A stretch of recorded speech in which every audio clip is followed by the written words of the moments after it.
La terapia de radiación, también llamada radioterapia, es un tratamiento del cáncer que usa altas dosis de radiación para destruir células cancerosas y reducir tumores.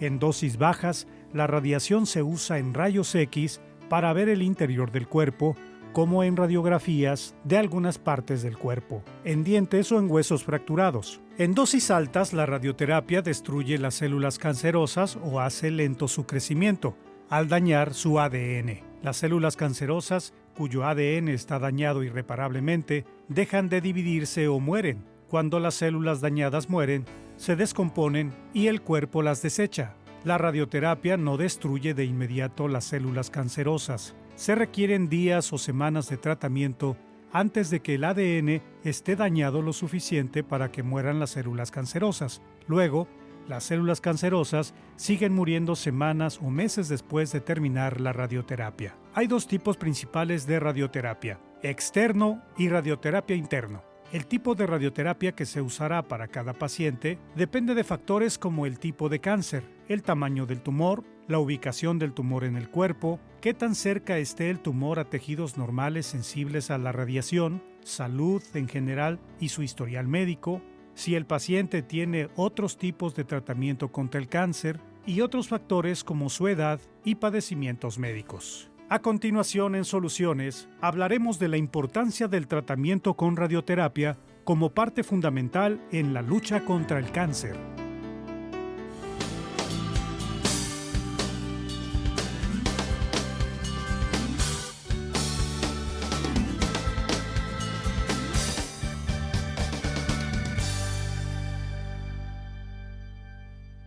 Ya lo escuchó usted, querido público, bienvenido a una emisión más de Soluciones, transmitiendo completamente en vivo por el 26.1 de señal abierta a través de TV+, también a través de los distintos sistemas de cable en el resto de la entidad veracruzana y por supuesto a través de redes sociales. Nos da mucho gusto saber que nos está acompañando y también nos da mucho gusto anunciarle que el tema de hoy es de suma importancia porque pues abordaremos una de las terapias que pueden funcionar bastante bien y efectivas a uno de los padecimientos, podríamos decir que el que más nos aqueja en el siglo XXI. Y es justamente la radioterapia en pacientes con cáncer. Hoy para este tema nos acompaña el doctor César Solís Rubio, quien es radiooncólogo y nos estará despejando algunas dudas. Bienvenido, doctor. Muchas gracias, buenos días a todos y a toda la audiencia por estar aquí presentes para saber qué conlleva la radioterapia y en qué se enfoca el tratamiento de radioterapia. Es un gusto para mí estar presente y contestar sus preguntas, resolver sus dudas. Ya platicamos algunas cositas por ahí referente a lo que es el tratamiento de radiaciones ionizantes contra la lucha del cáncer. ¿Okay? Así es, doctor. Y obviamente, como usted lo mencionó, si el público tuviera alguna duda, quiere hacer alguna pregunta, le dejamos a su disposición la línea de WhatsApp 2287 76 73 09 que estará disponible durante la emisión de hoy. Y la pregunta obligada, aunque ya vimos la cápsula, doctor, sí explicarle a nuestro público en qué consiste justamente una radioterapia. Ok, pues efectivamente ahí la cápsula mencionaba algo muy importante, que la radioterapia es el uso de las radiaciones ionizantes, que es un tipo de rayos X especial. Nosotros siempre en la consulta o yo a mis pacientes les digo, es un tipo de rayos X especial como el que le toman en las radiografías simples o en imagen, pero que este es de más alta energía y que es más dirigido a las células tumorales, o sea, donde está el tumor primario o los pacientes que son operados, se dirige la radiación al lecho quirúrgico o ganglios o metástasis, por ejemplo, también tiene papel en la etapa metastásica. Básicamente siempre les digo que es una radiación ionizante de alta energía que va dirigido a esta zona para atacar las células tumorales. En sí, en general, se podría definir así como la radioterapia específicamente para el tratamiento contra el cáncer. ¿Qué tipo de pacientes, doctor, con qué características o específicamente con qué tipo de cáncer se pueden tratar a través de esta terapia? Existe una infinidad, esa pregunta es muy abierta, porque podemos decir que el papel de la radioterapia tiene un amplio papel en muchos neoplasias. Para nosotros los oncólogos englobamos neoplasias malignas, pero también existen neoplasias benignas, básicamente que no son tumores malignos, pero que tienen un comportamiento de crecimiento proliferativo o un índice de proliferación más lento, o sea que crecen más lento. La radioterapia tiene papel en ciertas neoplasias tanto benignas como neoplasias malignas. Aquí le llamo yo neoplasias malignas a lo que es el cáncer como tal. Es una amplia gama de neoplasias que involucra, por ejemplo, de las neoplasias benignas, algunas cicatrices queloides, sinovitis billonodular, por ejemplo, incluso enfermedades reumáticas que son incontrolables en una entrada con el medicamento tradicional, puede tener un cierto papel para aliviar el dolor. Sin embargo, en el papel de las neoplasias benignas, la radioterapia es como el último escalón para como un tratamiento, ¿okay? Para este tipo de neoplasias benignas. No es de primera intención, a diferencia del cáncer, que en el cáncer, ya en las neoplasias malignas como tal, sí tiene un amplio papel.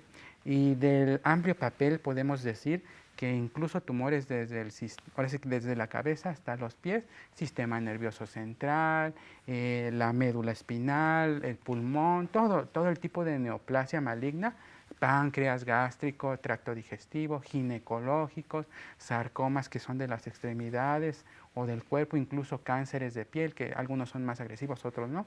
En cualquier etapa del cáncer, la radioterapia tiene un cierto papel, ya sea con una intención radical, que nosotros decimos, o curativa, o con una intención paliativa para mejorar síntomas y calidad de vida del paciente, o sea, básicamente que no sufra tanto el paciente en la última etapa. Ahora sí que va a depender la etapa y el tipo de cáncer, pero la mayoría de los pacientes en alguna etapa de su cáncer van a requerir tratamiento con radiaciones ionizantes. Y esto que nos informa, doctor, es sumamente importante, porque estamos enfrentando justo una enfermedad o un padecimiento, podríamos decirle, más fuerte, cada vez más fuerte en el siglo XXI, pero también la buena noticia, y afortunadamente, es que la ciencia y la tecnología, haciendo esta fusión tan valiosa y tan importante, nos dan esta excelente alternativa para hacer frente a un tratamiento, ¿no? Que en este caso sería para mejorar nuestras condiciones de vida si es que estamos transcurriendo con un caso de cáncer. Para que también podamos irle despejando al público este tipo de información, ¿a partir de qué edad un paciente podría ser candidato a tomar una terapia o radioterapia? Ok. Esta pregunta también es muy importante aclararla, ya que la radioterapia, como te decía, juega un papel muy importante en cualquier etapa del cáncer. Así también en la edad, la radioterapia puede tener un papel importante en pacientes tanto pediátricos como adultos. De hecho, en la especialidad hay una alta, bueno, uno se forma en la facultad o en la universidad, dependiendo de donde la curse, como especialista en radiooncología. Sin embargo, todavía hay dos ramas de subespecialidad, por decirlo, o de alta especialidad de la misma radiooncología. Una es la radiooncología pediátrica, que básicamente se enfoca más en el tratamiento de tumores o de radiación hacia niños, y el otro es la radiocirugía, que es otra modalidad de radiación más enfocada a tumores del sistema nervioso central o más localizada, más sofisticada, por así decirlo. Va a depender mucho la indicación de algún paciente pediátrico que se radie. Aquí nos enfocamos nosotros mucho al oncólogo radioterapia de adultos o al de niños, ¿ok? Sin embargo, también el de adultos se forma o tiene una parte dentro de su currículum, una cierta rotación para estar capacitado para tratar a un niño, o sea, nos entrenan dependiendo del hospital. Por lo regular, por ejemplo, yo fui al Hospital Infantil de México y ahí me formé, ahí cursé parte de mi formación en radiooncología como radioncólogo general de adultos, por así decirlo, también para pediátricos. Ahora, una edad Aquí varía mucho, pero entre los 2 a 3 años es la población como tal, o pacientes menores de 3 años, podríamos decir que es el punto de corte para una contraindicación de radiar un niño, ¿ok? Bien. Porque esto va a afectar mucho su desarrollo, principalmente intelectual del sistema nervioso central, su desarrollo osteogénico básicamente, pero generalmente a partir de los 4 o 5 años, 6, 7 años, que son pacientes escolares o preescolares, se individualizan los casos y hay cierta indicación en los cuales la radioterapia sí tiene un papel. Obviamente estos pacientitos pues no cooperan, necesitan una sedación, ya sea por anestesiología, un tratamiento más especializado, porque estos pacientitos pues no es como un adulto, que un adulto le dice siéntate y vas a estar quietecito y cooperas, ¿no? Pero en un niño, un escolar es muy distinto, entonces sí necesita una preparación especial, pero sí hay indicaciones para radiar, son más selectivas en pacientes pediátricos, ¿ok? En los adultos es distinto, ya a partir de los que serán adolescentes de 10, 15, 18 años, ya es una gama más amplia porque hay mayor facilidad de comunicación con el paciente adolescente y ya coopera más, a veces no necesitan incluso sedación. Por ejemplo, yo también he tenido pacientes adolescentes de casos de linfoma, de tumores de cabeza y cuello que se radian y que afortunadamente pues cooperan más, a diferencia de los pacientes más pequeños, que es un poquito más difícil, ¿no?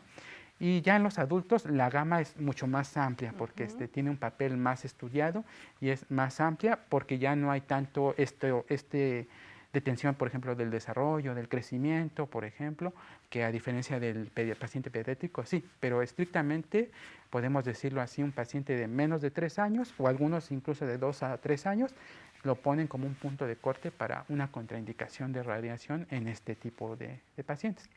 ¿Hay una edad máxima, digamos, que ustedes también puedan definir? Aquí es una situación de riesgo.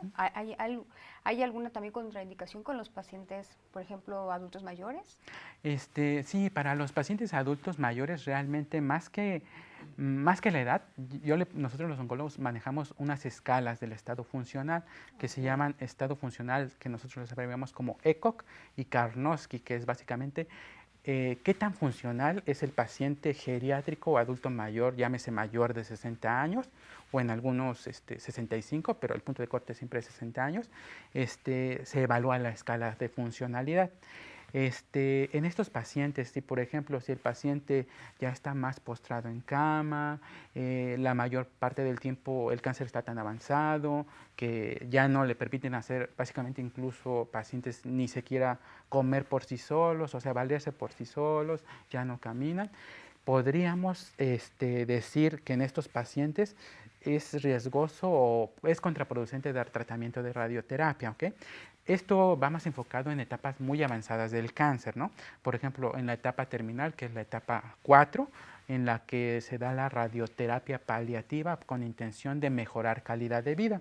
La calidad de vida básicamente es que no tenga tanto dolor el paciente, que sus huesitos no se vayan a fracturar, que no desarrolle otra complicación como que empiece a convulsionar en caso de que se haya ido hacia el cerebro, se da radiaciones para el cerebro, que no convulsione tanto, que no tenga tantos síntomas, náusea, vómito, mareo, ¿ok? Que no se fracturen los huesos, por ejemplo, o que si en algún momento el tumor está sangrando mucho, ya sea ginecológico de algún lado, gástrico, por ejemplo, se puede dar radioterapia paliativa para mejorar calidad de vida, con sesiones muy cortas, nosotros llamamos hipofraccionamientos. ¿Esto qué quiere decir? Que son sesiones muy chiquitas con intención de paliar únicamente. ¿Okay? Siempre vamos a valorar, un oncólogo siempre va a valorar, bueno, y específicamente un radiooncólogo siempre va a valorar el estado funcional en los pacientes adultos mayores para ver si es bueno o le va a ayudar en algo a mejorar calidad de vida al paciente. Pero sí, lamentablemente, pues he tenido pacientes de 90, 95 años que la verdad es que sí, a veces no vale la pena intentar incluso a veces algo paliativo porque el paciente se encuentra ya muy mal y únicamente hay opción de otra parte de la oncología que a veces a los pacientes les atemoriza mucho, los famosos cuidados paliativos. Básicamente esos son soportes del tratamiento que se da en la última etapa de vida para que el paciente tenga más calidad de vida y no sufra demasiado. Yo siempre a mis pacientes les digo, estos cuidados paliativos es para que usted no sufra tanto en esta última etapa del tratamiento. Ya le pueden dar manejo de síntomas y todo eso cuando se llega a pasar estos pacientes, y cuando uno decide finalmente que el tratamiento no le va a ayudar mucho, incluso lo puede empeorar por lo que conlleva la radiación, se deja en cuidados paliativos, ¿ok? Pero se le explica obviamente al paciente del por qué y la razón del por qué va a ir a cuidados paliativos, ¿ok? Entonces es muy importante recordar que el estado funcional va a depender de la evaluación del oncólogo, ya sea el oncólogo médico, el oncólogo quirúrgico o el radiooncólogo, que son los 3 especialistas del cáncer, ya que pues es una enfermedad muy heterogénea, que por eso hay 3 especialistas para tratar el cáncer. ¿Okay? Claro, y que hay que llevar al paciente con este cuidado y atención integral, con todos sus especialistas para ir valorando cada una de las partes más indispensables de su cuerpo, ¿no? Esto sucede con los adultos mayores, por ejemplo. ¿Alguna otra contraindicación que tengamos como definido o claro? No es un paciente que pueda tener radioterapia aunque sea muy joven, por ejemplo. Aunque sea muy joven, también va a depender mucho del estado funcional. De hecho, a mí también me ha tocado muchos pacientes que tienen un estado funcional deficiente. Principalmente me estoy enfocando más a las etapas terminales, ¿no? En donde hay muchas metástasis cerebrales, hay hemorragia cerebral, por ejemplo, incluso el cerebro ya se está colapsando por la hinchazón de las metástasis tan abundantes que hay. Aquí es contraproducente, porque si yo le doy radiaciones en esta etapa, el paciente, yo lo valoro, ya no me responde, ya no abren incluso los ojos. Hay pacientes que luego nosotros evaluamos subjetivamente el dolor. Entonces básicamente lo tocamos o le apachurramos sus deditos. Incluso hay pacientes que me ha tocado valorar en esta etapa que ya no responden. Aquí esta sería una contraindicación absoluta y va enfocado más que nada al estado funcional del paciente, de cómo lo encuentro yo antes de decidir si le voy a dar unas radiaciones. Nosotros te decía que las escalas de ECOG, ECOG 4 y Karnofsky de 20, incluso 30%, que son pacientes ya en mal estado general, que darles más radiación incluso les prolongaría, a veces yo le digo, prolongar una agonía que ya no se puede evitar. Claro, y que ya no estaríamos apostando por, como usted mencionó, mejorar su calidad de vida, que eso es lo que busca justamente esta área de la salud, ¿no? La oncología. Me gustaría recordarle a nuestro público la línea que está disponible para todos sus comentarios, para sus preguntas, es el 22 87 76 73 09. Por si usted necesita consultar algo, pues esperemos que podamos, obviamente, hacerle llegar esta pregunta al doctor y le podamos despejar en la emisión de hoy. También sería conveniente, doctor, hablar un poquito de si necesitamos cuidados previos o algunas especificaciones antes de tomar una radioterapia. Ok. Esta pregunta también es muy importante y yo siempre en los pacientes que valoro en la consulta, les mencionamos que va a depender mucho de cómo lo encuentres en la exploración clínica a tu paciente y si el enfoque va a ser de tratamiento radical, o sea, de primera intención, que ya no es quirúrgico o que ya no hay opción quirúrgica y vamos a darle un tratamiento radical con radiaciones, o si el enfoque de tratamiento es adyuvante o si el enfoque es paliativo. Adyuvante quiere decir que cuando el tratamiento el cáncer o el tumor primario fue extirpado o fue operado y ahora estamos dando un tratamiento para consolidarnos con radiaciones ionizantes. Y paliativo, pues en la última etapa.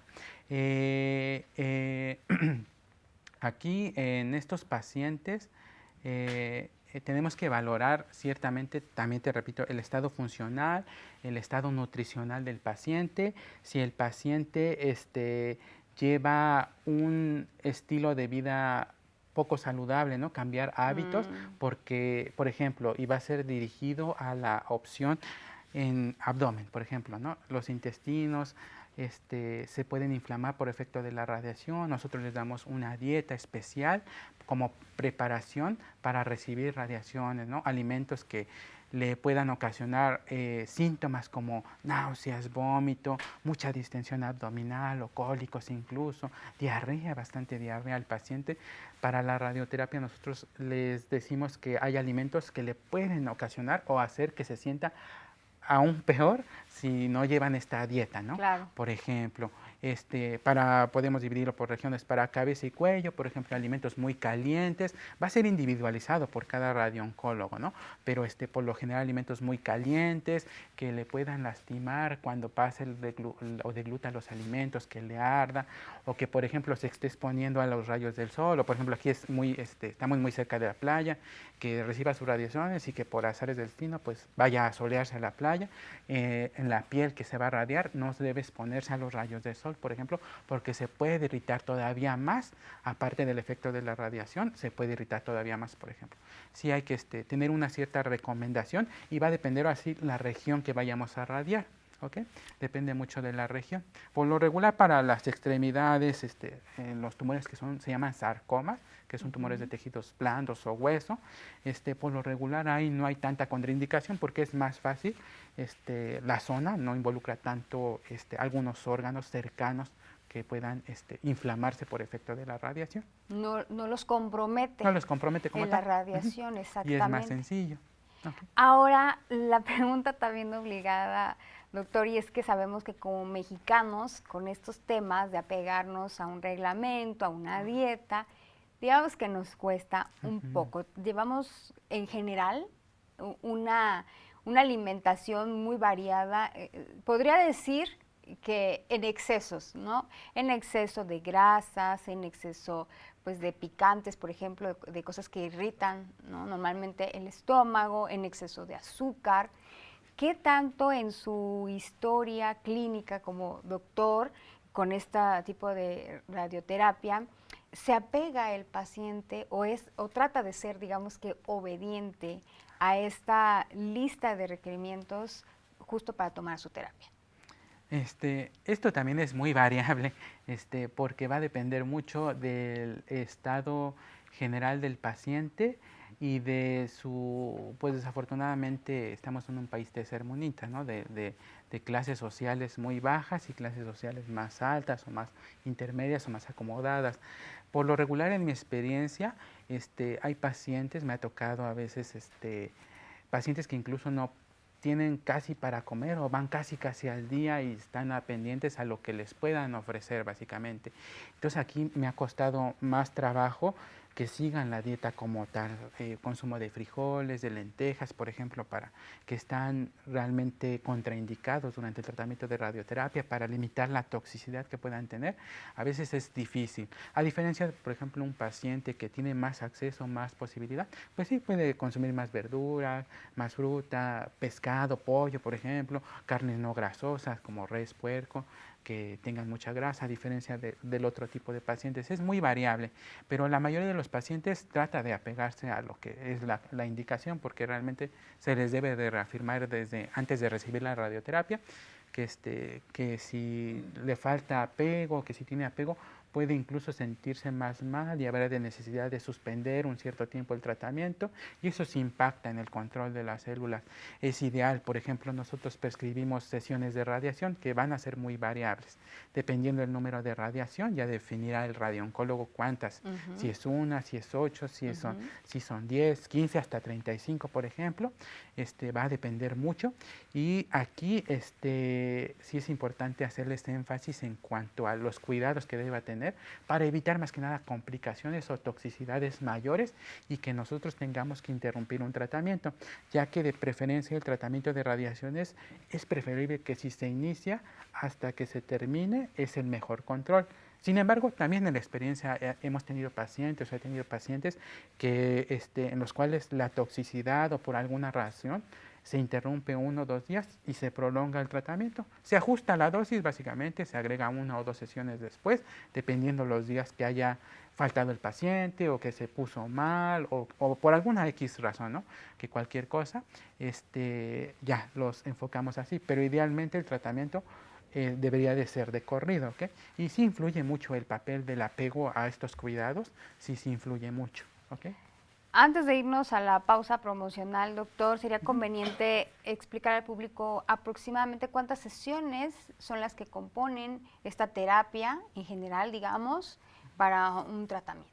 Okay. Aquí también tenemos nosotros que valorar, el radiooncólogo como tal valora si el enfoque, te decía, va a ser radical, va a ser adyuvante o posquirúrgico regularmente, o va a ser paliativo. En el enfoque de tratamiento paliativo, que es la etapa para paliar síntomas únicamente en etapas metastásicas, podemos dar incluso una sesión, podemos dar 5, podemos dar 10 o hasta 15 sesiones como un tipo de tratamiento de radioterapia paliativa como máximo. Esto va a ir individualizado por todas las características que te mencioné del paciente, el estado funcional, su apego al tratamiento, también incluso el apoyo familiar o red familiar. Vamos a continuar justamente haciendo énfasis en este tipo de tratamiento. Antes de irnos a la pausa promocional, les voy a recordar nuestra línea disponible 2287-76-7309. Recuerde que estamos hablando de radioterapia en pacientes con cáncer y hoy nos acompaña el doctor César Solís Rubio, quien es radiooncólogo y nos está despejando todas estas dudas. Volvemos en un momentito con más. Gracias, doctor. Vamos a la pausa y volvemos.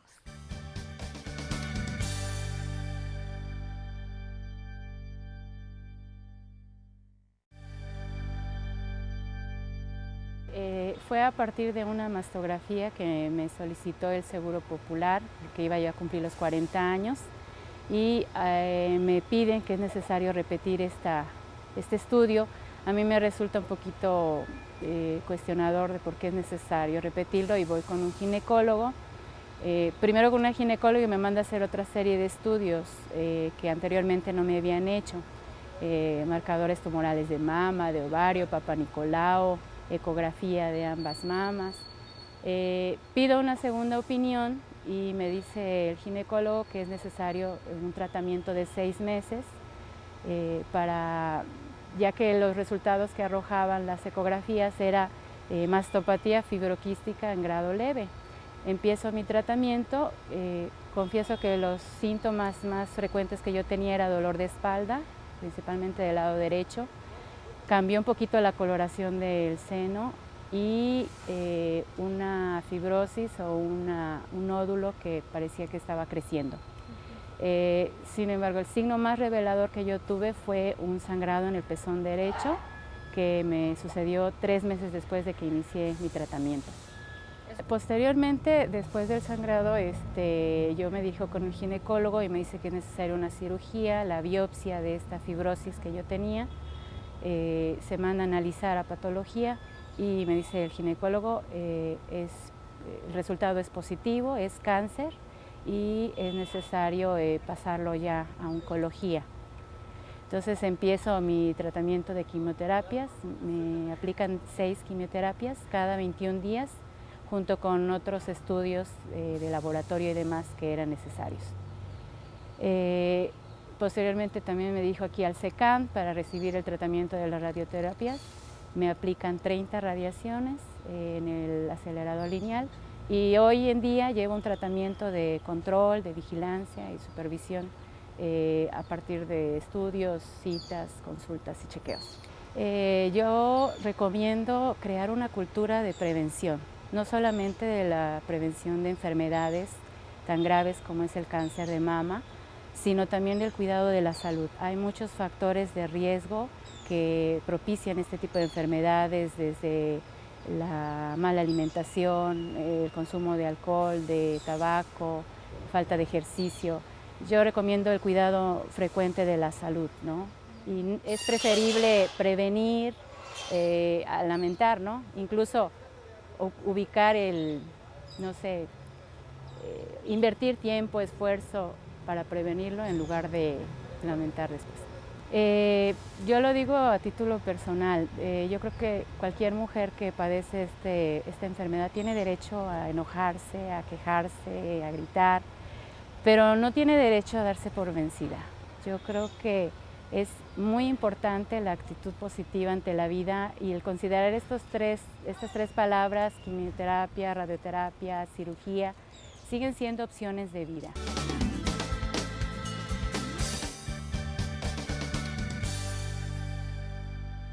Y bueno, ya lo vio usted, este es un testimonio justamente de cáncer de mama que, bueno, pues ha tenido este tipo de tratamientos y de alguna manera también haciendo como alianzas para de alguna manera también salir adelante y pues ya lo vimos, tener éxito, mucho éxito y mejorar la calidad de vida. Doctor, pues estábamos justo hablando de estas, digamos que condiciones que puede haber en la radioterapia y nos quedamos en la primera, pero nos hablaba de dos más. Del número de sesiones respecto al tratamiento. Y ahora, tomando en cuenta si el tratamiento va a ser ya sea adyuvante o radical, de primera intención, aquí también el número de sesiones va a variar dependiendo del sitio, la región del cuerpo que se va a radiar, el tipo de cáncer, el tipo histológico también del tumor, así básicamente el nombre y el apellido del cáncer o subtipo molecular, cuando hay estudios moleculares, ¿no? O más especiales de esto, va a variar. Podemos dar incluso hasta de 12, 15, 20 hasta 35 o 37 sesiones, va a depender también.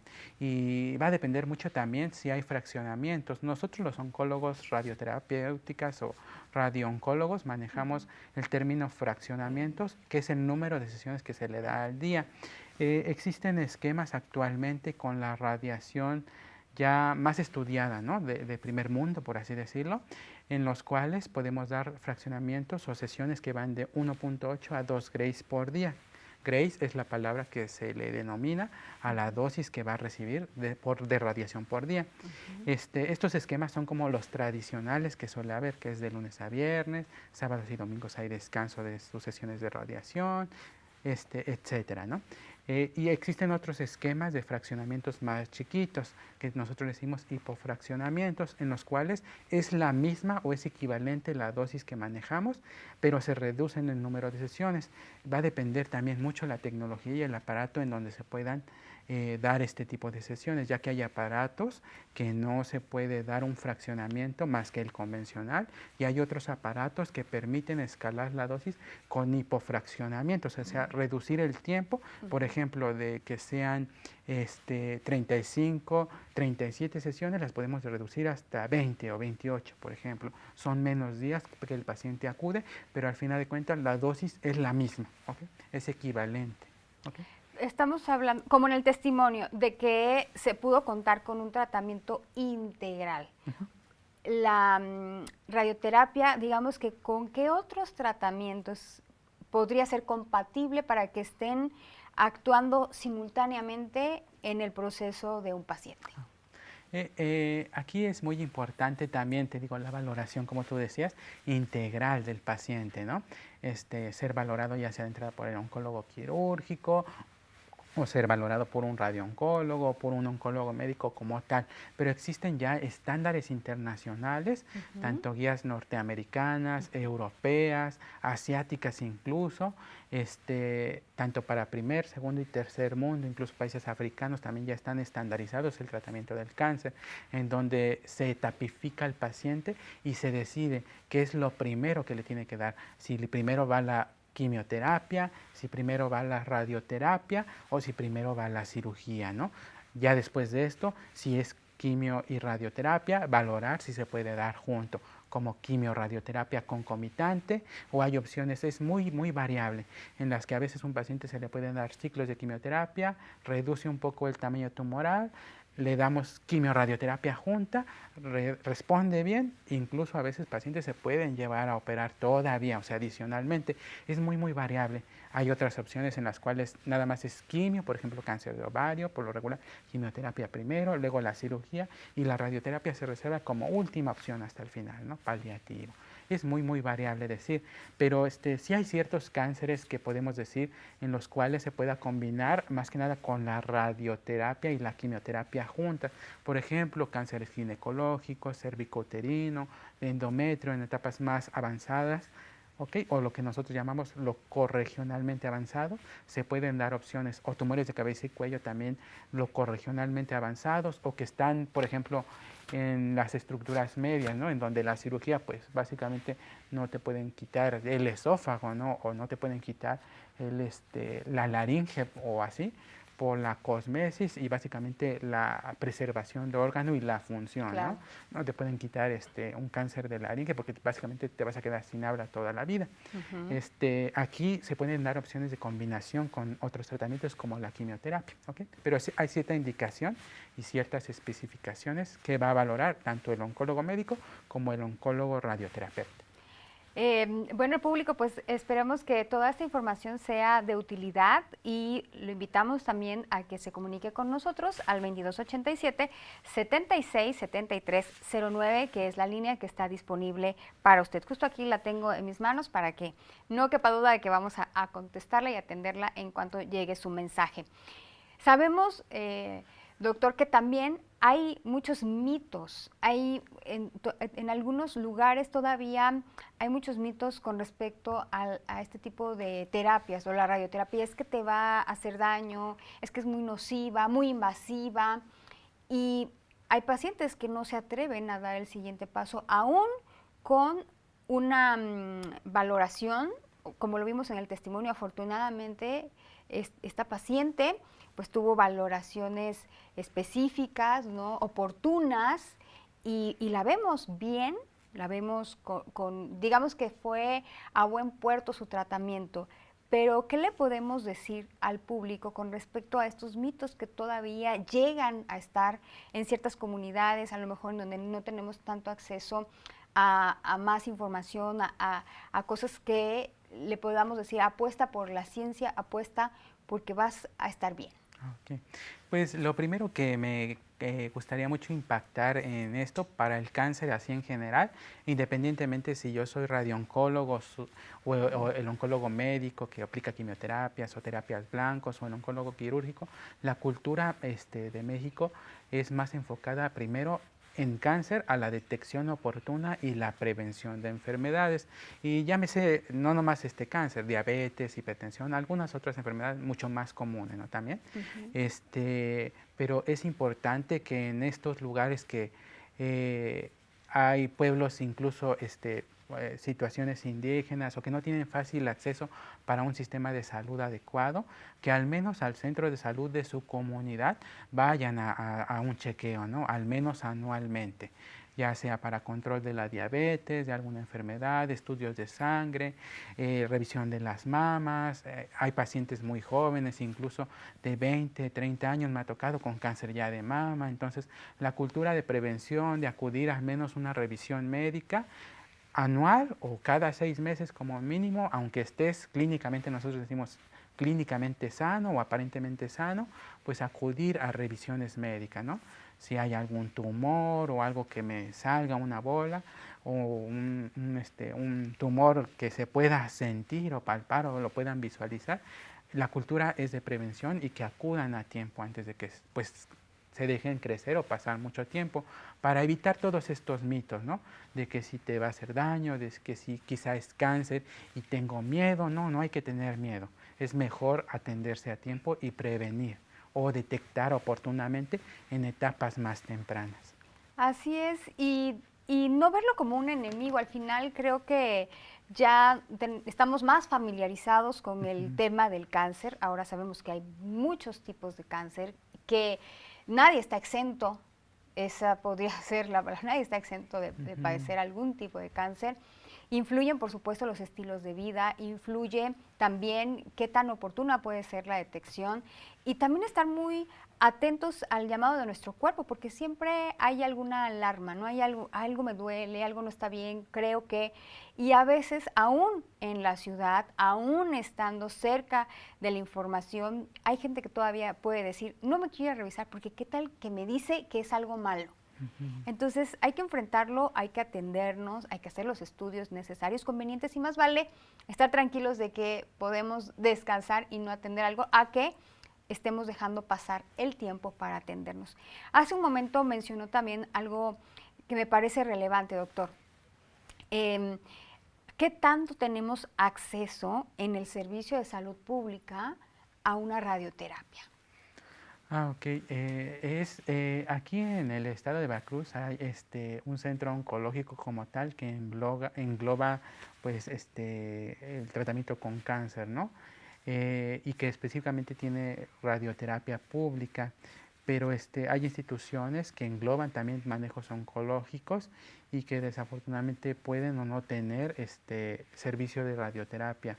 Es un poco limitado a veces el acceso para la población general, ¿no? Porque es difícil el tratamiento y también no todos los pacientes que tengan cáncer de entrada requieren o van a requerir radioterapia. ¿Sí? Sí, la gran mayoría puede requerir en algún momento, pero sí, siempre hay primero opciones a valorar y de ahí se decidirá. Te decía, hay estándares internacionales que nos van a decir qué va primero, si la radioterapia, si la cirugía, si la radioquimioterapia juntas o primero quimio, ¿no? Es muy variable, pero sí, sí está un poco a veces limitado este acceso. Nuevamente, público, quiero recordarle la línea que está disponible para usted, el 2287-767309, para que haga uso de ella. Y en función de estos estilos de vida saludables, de repente decimos, híjole, dieta. O sea, cambiar estilos de vida con respecto a la dieta para, en general, prevención de enfermedades de cualquier tipo. La palabra dieta como tal la asociamos con algo estricto, algo dañino, o no dañino, sino algo como que me va a costar trabajo. O sea, ya la etiquetamos como dieta es igual a me va a costar trabajo llevarla. Pero ¿qué tanto también tenemos que hacer esta conciencia para que el público haga más amigable el concepto de dieta para ir haciendo esta cultura de prevención desde lo que comemos? Sí, el cáncer aquí hay que tomar en cuenta que es multifactorial y que es una enfermedad no solamente única, sino es muy heterogénea, que quiere decir que hay muchos tipos de cáncer y que engloba muchos estilos de vida, muchos factores que puedan propiciar, ya sean factores hereditarios, que es bajo porcentaje, 8 o 10% pueden ser hereditarios, por mutaciones selectivas en algún gen dentro del organismo y que se traen, ¿no? De familia, por ejemplo, pero es muy poco. También hay otras predisposiciones a desarrollo de cáncer, por ejemplo, cánceres de piel, espinocelular, vasocelular, la exposición a los rayos UV tienen un factor a la radiación solar directa, ¿no? Para el desarrollo de este tipo de neoplasias. La dieta, el estilo de vida saludable, el hacer ejercicio, consumo de alimentos, frutas, alto rica en consumo de frutas, de verduras, de setas o de hongos, de semillas como las nueces, nueces de la India, semillas, pistaches, pero naturales, ¿no? Esto nos ayuda a generar antioxidantes porque al final de cuentas es algo que te genera estrés oxidativo dentro de tu cuerpo. Esta célula se daña y empieza a mutar y se transforma. El estrés oxidativo, la falta de ejercicio, de inactividad física, el consumo, por ejemplo, de alto consumo de carnes rojas y embutidos, alimentos muy procesados. Desafortunadamente las agroindustrias ahora, todos los químicos que se utilizan en muchos alimentos, sí tienen algunos cierto papel, ¿no? No estoy diciendo que estoy satanizando todo esto, ¿no? Pero sí se ha identificado y hay estudios que ciertos factores de la dieta, por ejemplo, el consumo alto en chorizos, en embutidos, salchichas, carnes ahumadas, asadas a las brasas al carbón, puede predisponer al desarrollo de tumores del tracto digestivo, ¿no? Por ejemplo, ¿no? Eso sí está muy bien descrito. El consumo del tabaco y el alcohol, pues ya todo el mundo sabemos que estas adicciones son perjudiciales, ¿no? Aparte de que se genera una adicción, también a largo plazo inducen la mutación de las células y la proliferación por estrés oxidativo para el desarrollo o la predisposición hacia un cáncer, ¿no? Incluso también, por ejemplo, ahora está muy de moda el virus de papiloma humano para cánceres del tracto de cabeza y cuello, de cáncer de ano o de tracto ginecológico. El uso o la no prevención de preservativo pues básicamente, o el uso de tener relaciones sexuales sin protección, predispone, es un factor predisponente, ¿no? Es muy variable. Y lo que conlleva aquí, pues les repito, es la detección oportuna y que acudan a revisiones médicas, periódicas al menos, aunque clínicamente estén sanos y que no tengan temor, básicamente que no le tengan miedo. Sigamos apostando por esta cultura de prevención y ahora sí que en el clavo, doctor, esto que menciona de cómo cosas nocivas, ¿no? El alcohol, el tabaco, que sabemos que en la población más joven pues no hay este tipo de conciencia o tal vez lo dejan para posterior, no, pues es que tengo que vivir la vida, pero hay el consumo del alcohol, el tabaco e incluso de algunas drogas, de algunas sustancias, además de que puede inducir a una adicción que posteriormente nos traiga este tipo de consecuencias, incluso, ¿no? Una enfermedad. Lo estamos viendo como a largo plazo, como ahorita no me va a pasar nada y no, en realidad, la realidad actual es que sí pasa y cada vez pasa a menor plazo. A menor plazo, exactamente. Sí, hay pacientes, pues incluso, como te comentaba hace ratito, que hay pacientes muy jóvenes con cáncer de mama de 30, de 20 años. Pues recientemente tuve una experiencia de una amiga mía del servicio social de la Facultad de Medicina, de Médico General, que falleció por un cáncer de mama, pues básicamente tenía mi edad, 32 años, en el año pasado. Entonces, fue un cáncer de mama muy agresivo, que nosotros decimos triple negativo, que es como el más agresivo y que suele dar en pacientes muy, muy jóvenes, ¿no? Pacientes de edad premenopáusicas, menores de 45 años. Sí, desafortunadamente ella pues progresó, avanzó mucho, pero es básicamente la historia natural de esa enfermedad, de ese cáncer tan agresivo. Aunque un paciente tenga cáncer, hay subtipos histológicos y moleculares que van a decir, este va a ser un cáncer muy agresivo, y de entrada uno ya cuando lo valora ya sabe, ¿no? Hay que ser agresivos en el tratamiento, o sea, básicamente quimioterapia, cirugía, radioterapia, combinaciones, más quimio. A veces por eso son tan agresivos los tratamientos y a veces el paciente también teme a todo esto, ¿no? ¿Por qué es tan agresivo, no? O ¿por qué está haciendo mi tratamiento? Porque a una paciente le dan menos radiaciones y a mí me están dando más, ¿no? Cositas así, que a veces uno sopesa en la consulta y ya valora al paciente y ya le trata de resolver todas sus dudas, ¿no? Siempre van a quedar dudas, pero pues para eso está, para resolver las dudas como tal. Y me parece que también en otro punto que podríamos abonar para que el público considere por qué es relevante hacer estos cambios en el estilo de vida, llámese alimentación, ejercitación, también un poco tener control del estrés, de los niveles de estrés que se están manejando en la actualidad, a lo mejor tener como muy claro si estoy digamos que sometido a estrés constante, a mucho estrés o algo que ya me pueda traer algunas consecuencias, sí ir haciendo cambios radicales en estos estilos de vida para que podamos tener un pronóstico positivo en nuestra salud a través de estos cambios. Exactamente. Por ejemplo, yo te mencionaba algo sobre el estrés oxidativo. Eso, ¿qué quiere decir? El estrés oxidativo es básicamente la célula o el ambiente celular normal. Se puede alterar por situaciones de estrés, básicamente, ya sea por estrés laboral, o propiamente porque hay una enfermedad, diabetes, hipertensión, que condicionan también un estado inflamatorio del organismo, que es un estado de inflamación crónica. Si no hay control, pues básicamente las enfermedades se desarrollan más tempranamente, a diferencia de si un paciente con alguna enfermedad crónica controla y modula esos picos de estrés o esas modulaciones del tratamiento adecuado, de apego a dieta, ejercicio, todo esto puede ser un factor. Nos queda muy poco tiempo, doctor, pero sí me gustaría tener una de las preguntas. ¿Qué tan cierto es que si me dan radioterapia voy a quedar estéril? Va a depender mucho la región. Por ejemplo, si estamos dando un tratamiento de radiaciones a lo que es la pelvis, la región que involucra ya sea los ovarios, el testículo, la probabilidad de esterilidad dependiendo del número de sesiones, es alta. O sea, básicamente porque el testículo y los ovarios son órganos que son muy sensibles o muy lábiles a la radiación. Por eso también en pacientes generalmente pediátricos se puede valorar, o en adolescentes o que no han tenido hijos, por ejemplo, se valora incluso hay bancos de óvulos, que hay pacientes que pueden preservar su células, el óvulo espermatozoide, para posteriormente fecundarse si existe este riesgo de esterilidad.